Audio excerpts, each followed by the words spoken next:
కుమారుడు తండ్రి నుంచి పోయినప్పుడు ఒక ప్రశ్న రావచ్చు, నాన్న స్త్రీ వెతికింది కదా లూకాసు వార్తలో, మరి తండ్రి కూడా వెతికింటే బాగుంటుండే. గొర్రెని కాపరి వెతికాడు కదా, తండ్రి రాలేదు. తండ్రి ఎందుకు కుమారుడు ఎక్కడ పోయాడు అని చెప్పని వెతకలేదు? నాకు కూడా అనిపించింది. ఇంతవరకు పరలోకానికి వ్యతిరేకంగా పాపం చేయని ఇతను ఎప్పుడైతే లోకంతో స్నేహం చేశాడో అప్పుడు కళ్ళు బయర్లు కమ్మి తండ్రిని కాదని లోకంలోకి వెళ్ళిపోయాడు. వెళ్ళిపోయిన తర్వాత దుర్వ్యాపారం చేత అంతో పోగొట్టుకొని ఒక పందులు కలవాడి దగ్గర చేరాడు. అక్కడ ఏమైనా తినడానికి దొరుకుతుందేమో చెప్పి అక్కడ కూడా ఆహారం ఏం దొరకలేదు. చివరికి పందులు తినే పొట్టు తినాలని చెప్పని చూశాడు, కానీ అది కూడా తినలేకపోయాడు, అది కూడా దొరకలేదు.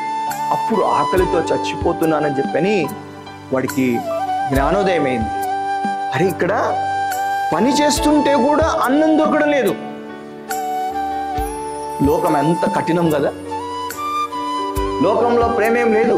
నిజంగా చెప్పాలంటే నేను వాడుకొని చెత్త కాగితం లాగా పడేయడం తప్పితే ఇంకేం లేదు. లోకం పాడు చేయడం తప్పితే ఇంకేం లేదు అక్కడ. ఆ లోకంలో వాడికి కళ్ళు ఎక్కడికి వెళ్ళాయంటే తండ్రి గురించిన ధ్యానాల్లోకి చూస్తే తండ్రి పని వాళ్ళని ఎంత ప్రేమించినాడు, పని వాళ్ళు ఎటువంటి భోజనం తిన్నారు, పని వాళ్ళకి ఎలాంటి దయ చూపించినాడు, ఆహా విశ్వాసం ఎంత గొప్పగా చూపించినాడు అని చెప్పి తండ్రిని జ్ఞాపకం చేసుకొని అప్పుడు యూటర్న్ తీసుకున్నాడు. నేను నా తండ్రి దగ్గరికి పోతాను, ఎందుకంటే ఆడ బతికిపోతాను, వీడైతే చచ్చిపోతాను, తండ్రి దగ్గర నేను బతుకుతాను. చూడండి, ఎప్పుడైతే వాడు యూటర్న్ తీసుకొని వాడు నడవడం మొదలుపెట్టాడు, ప్రార్థన సిద్ధం చేసుకున్నాడు. నీ కుమారుడు అనిపించుకున్నట్టుకు నేను యోగ్యుడిని కాదు, నీ పని వాళ్ళలో ఒకరిగా పెట్టుకోమని చెప్తాను అని చెప్పి ప్రార్థన అంతా సిద్ధం చేసుకొని, కీర్తన 5లో ఉంటుంది, ప్రార్థన సిద్ధం చేసుకొని దాన్ని సాక్రిఫైస్ అని చెప్పి అక్కడ వాడినాడు. అంటే సాక్రిఫైస్ అంటే అది వేరే అర్థం వస్తుంది, ప్రార్థన అని తెలుగులో కనబడుతుంది, ఇంగ్లీష్లో సాక్రిఫైస్ అని కనబడుతుంది.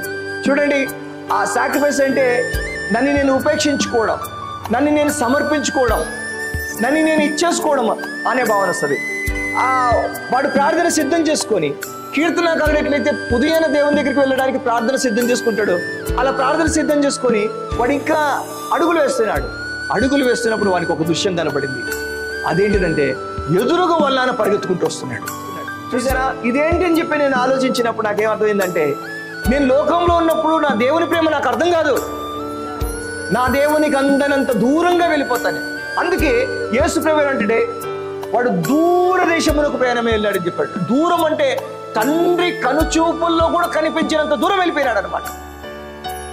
అయితే ఎప్పుడైతే ఆ తండ్రి ప్రేమ పనిచేసిందో, ఆ ప్రేమ ఇతనిలో ఉదయించినప్పుడు ఆ కుమారుడు ఏం చేశాడంటే మళ్ళీ తండ్రి వైపు నడుచుకుంటూ పోయినాడు. ఎప్పుడైతే కుమారుడు రిసీవ్ చేసుకునే కెపాసిటీ అనేది పొందుకున్నాడో, ఆ ప్రేమ ద్వారా ఆ బ్రతికి ఆ తండ్రి ప్రేమను ఆస్వాదించే కాడికి కుమారుడు ఎక్కడ దాకైతే రాగలిగినాడో అప్పుడు వెంటనే తండ్రి కుమారుడిని చూసి పరిగెత్తుకుంటూ వచ్చినాడు. దేవుని స్తోత్రం కలుగుగాక. ఓ నిండు ప్రేమతో తండ్రి పరిగెత్తుకుంటూ వచ్చినాడు. తెలుసా అండి, ఎవరైతే ఆ ప్రేమకు రెస్పాండ్ అవుతారో వాళ్ళకే దేవుని ప్రేమ అందుతుంది. కానీ ప్రేమను త్రోసివేసే వాళ్ళు మాత్రం ఏమవుతారో ఏమాత్రం దేవుని ఆకర్షించలేరు. ప్రేమ లేని వాళ్ళు దేవుని ఆకర్షించేవారు. తండ్రి చేత ఆకర్షించబడాలంటే లోక ప్రేమకు దూరం అవుతూనే ఆకర్షించబడతాం. దేవుని స్తోత్రం కలుగును గాక. వాడు ఎప్పుడైతే లోకము నుంచి బయటకు వచ్చి తండ్రి ప్రేమను ఆస్వాదించినాడో, రిసీవింగ్ కెపాసిటీ వీళ్ళు వచ్చినప్పుడు, మామూలుగా లోకంలో ఏంటంటే ఒక డాక్టర్ ఆ వైద్యానికి బాడీ సహకరిస్తేనే వైద్యం చేయగలుగుతాడు. నీ స్పిరిట్ కి, నీ ఆత్మకి దేవుని శక్తి రిసీవ్ చేసుకునే కెపాసిటీ ఉంటేనే మీ ఇంట్లోకి దేవుని కార్యాలు వస్తాయి. నీకు రిసీవింగ్ కెపాసిటీ లేకపోతే దేవుళ్ళ ఎంత శక్తి ఉన్నా నువ్వేం పొందుకోలేవు.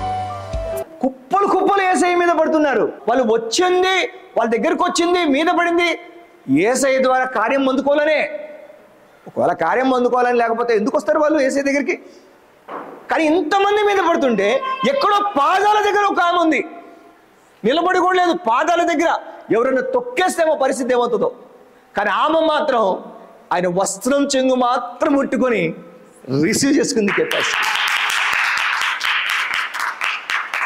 ఆయన అన్నాడు, ప్రభావం నాలో నుండి పోతుంది, ఎవరు నన్ను ముట్టింది అని చెప్పి అడుగుతాడు. చూసా, ఆయనకు కూడా తెలియదు, ఆయనలో ఉన్న శక్తి ఆయనకు కూడా తెలియకుండా వెళ్ళిపోతుంది. అంటే ఆమె ఎలాంటి రిసీవింగ్ కెపాసిటీలో ఉంది చూడండి. ఈరోజు దేవుని పిల్లలు ఎట్టుండాలి? దేవుని నుంచి దేవుని ప్రేమని పొందుకునేలాగా ఉండాలా, దేవుని కార్యాన్ని పొందుకునేలాగా ఉండాలా.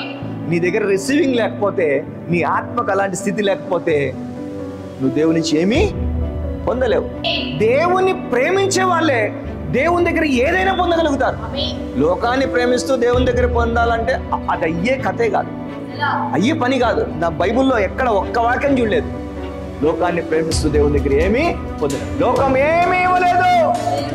గుర్తుపెట్టుకోవాలి, మనం ప్రేమించే లోకం మనకి ఏమి ఇవ్వదు. అక్కడి నుంచి కదా ఇక్కడికి వచ్చి పడింది.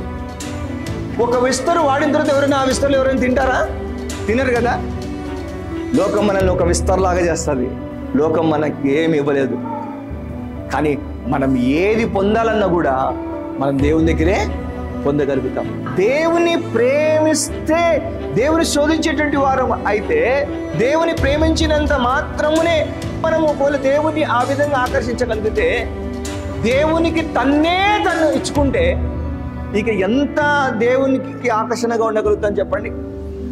అందుకే నేను అంటాను ఏంటంటే, బలిపీఠం దగ్గర చేసే ప్రార్థన ఏంటిదంటే మనల్ని మనం ఇచ్చేసుకోవడమే. మన దగ్గర దేవుడు ఏం ఆశిస్తున్నాడు దాన్ని ఇచ్చేది.